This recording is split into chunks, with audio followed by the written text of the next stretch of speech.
إن الحمد لله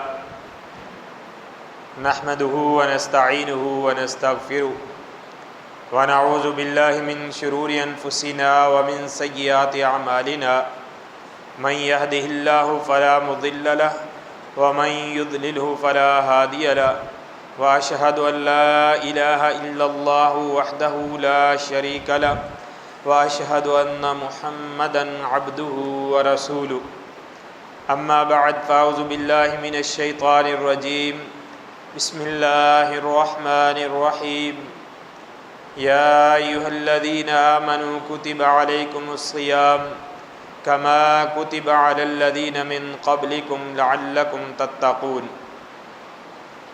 اللهم صل على محمد وعلى آل محمد كما صليت على إبراهيم وعلى آل إبراهيم إنك حميد مجيد اللهم بارك على محمد وعلى آل محمد كما باركت على إبراهيم وعلى آل إبراهيم إنك حميد مجيد اللهم رب اشرح لي صدري ويسر لي أمري واحلل عقدة من لساني يفقهوا قولي رب زدني علما سبحانك لا علم لنا إلا ما علمتنا إنك أنت العليم الحكيم۔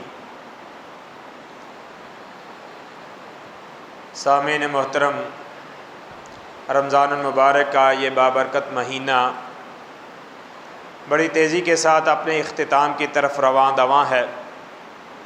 چند دن باقی ہیں۔ شروع رمضان سے ہی آپ یہ آیت کریمہ جو میں نے آپ کے سامنے تلاوت کی ہے یہ سنتے آئے ہیں، بلکہ روزے شروع ہونے سے پہلے ہی استقبال رمضان کے حوالے سے دروس ہونا شروع ہوتے ہیں، تو اس آیت کی تفسیر اور اس موضوع کو بیان کیا جاتا ہے۔ میں کوئی لمبا چوڑا درس دینے تو نہیں آیا، دروس آپ سنتے رہتے ہیں، یہ آپ بھائیوں کو محبت ہے، یہ گھنٹہ ڈیڑھ گھنٹہ تراویحوں میں کھڑے ہو کر تلاوت سن کر پھر بھی بیٹھے ہیں، تو اللہ رب العالمین سے دعا ہے کہ اللہ تبارک و تعالی آپ کا بیٹھنا ہمارے لیے سب کے لیے نجات کا ذریعہ بنا دے۔ اللہ رب العالمین نے یہ جو روزے فرض کیے ہیں اہل ایمان پر، اس کا ایک مقصد بیان کیا، لعلکم تتقون، تاکہ تم متقی بن جاؤ۔ 25 روزے گزر گئے ہیں، آئیں ہم اپنا محاسبہ کریں، اپنے گریبان میں جھانکیں کہ ہم نے روزوں سے کیا سبق حاصل کیا ہے۔ جو اللہ رب العالمین نے روزے کا مقصد بیان کیا تھا، کیا ہم اس مقصد کو پانے میں کامیاب ہو گئے ہیں؟ اگر تو کامیاب ہو گئے ہیں تو یہ اللہ رب العالمین کا بہت بڑا احسان ہے، اور اگر ہم نے جو اللہ رب العالمین نے مقصد بیان کیا تھا وہ حقیقی معنوں میں نہیں پایا تو پھر اس سے بڑا کوئی خسارہ نہیں ہے، اور ابھی وقت ہے کہ ہم اللہ رب العالمین کی طرف رجوع کریں اور اس مقصد کو پانے کے لیے اللہ رب العالمین سے معافی کی درخواست کریں اور اپنی اصلاح کریں، اپنا محاسبہ کریں کہ اللہ رب العالمین نے روزوں کا مقصد بیان کیا لعلکم تتقون، تاکہ تمہارے اندر تقوی پیدا ہو جائے، تم متقی بن جاؤ۔ متقی کس کو کہتے ہیں؟ تقوی کس کو کہتے ہیں؟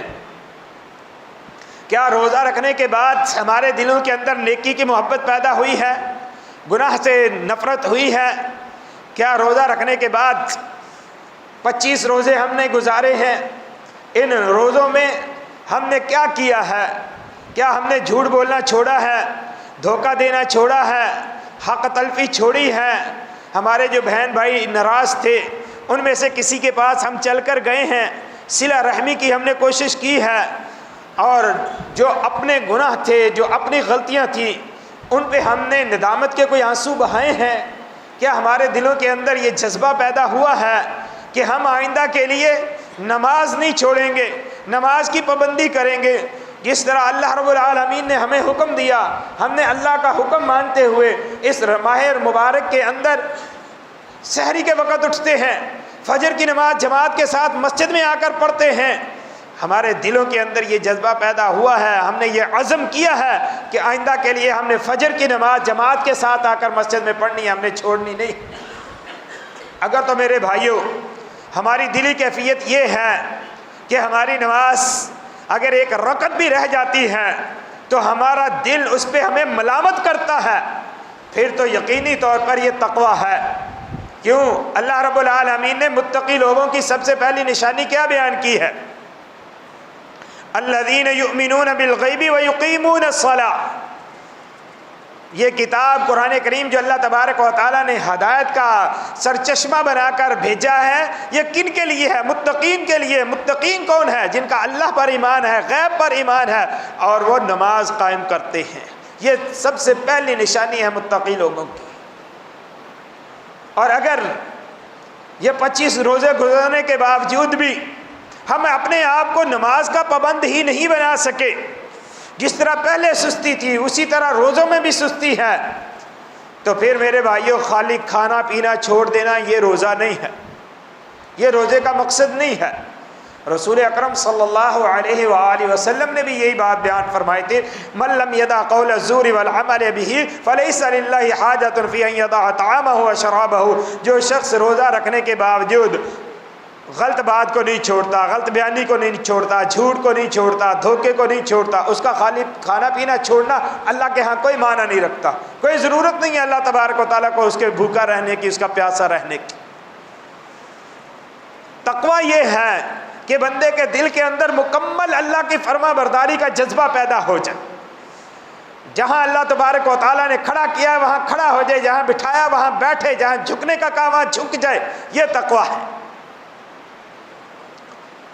اور اگر اللہ رب العالمین نے ماہ مبارک کے اندر اتنے مواقع دیے ہمیں کہ ہمارا تزکیہ نفس ہو جائے، جو شیطان کا غلبہ ہے اس سے ہم نکل آئیں، ہم رحمان کے بندے بن جائیں، اللہ تبارک و تعالیٰ کا قرب ہمیں حاصل ہو جائے، اس کے لیے اللہ تبارک و تعالیٰ نے اس ماہ مبارک کے اندر کتنی عبادات رکھی ہیں۔ صرف ایک روزہ نہیں ہے، روزہ بہت عظیم عبادت ہے۔ روزہ ایسی عبادت ہے کہ جس کے متبادل کوئی دوسری عبادت نہیں ہے۔ آپ روزے کے فضائل سنتے آئے ہیں کہ اللہ رب العالمین نے باقی عبادات ان کا اجر کچھ نہ کچھ معین کیا ہے، لیکن روزے کے بارے میں فرمایا الصوم لی وانا اجزی بہ، روزہ میرے لیے ہے، روزے کا اجر میں ہی دوں گا۔ اللہ رب العالمین جانتا ہے روزے کا اجر کیا ہے، کسی کو نہیں بتایا۔ اور اللہ کی شان جتنی عظیم ہے، اللہ پاک اجر بھی اتنا عظیم ہی عطا فرمائے گا۔ تو یہ روزوں کا مہینہ جو ہم کہتے ہیں، رمضان کا مہینہ جو کہتے ہیں، یہ صرف رمضان ہی کا روزے کا مہینہ ہی نہیں ہے، یہ قرآن کا مہینہ بھی ہے۔ قرآن بھی اسی مہینے میں نازل ہوا۔ قرآن کریم کی تلاوت رسول اکرم صلی اللہ علیہ وآلہ وسلم نے عملی طور پر خود قرآن کریم جبرائیل علیہ السلام کو سنایا، جبرائیل سے سنا اور اپنی امت کے لوگوں کو یہ پیغام دیا کہ یہ ماہ مبارک کے اندر تمہارا قرآن کے ساتھ تعلق ہونا چاہیے۔ قرآن کریم کی تلاوت کرنا، قرآن کریم کی تلاوت سننا، قرآن کریم کو سیکھنا، یہ تقاضا ہے اس ماہ مبارک کا۔ اللہ رب العالمین نے اس ماہ مبارک کے اندر قرآن کریم کو نازل کیا۔ تو قرآن کریم پڑھنا، اس کی تلاوت کرنا، اور قرآن کریم ایک علیحدہ موضوع ہے۔ اگر اس کے فضائل بیان کیے جائیں تو اللہ رب العالمین نے ایک ایک حرف کی 10 نیکیاں رکھی ہیں۔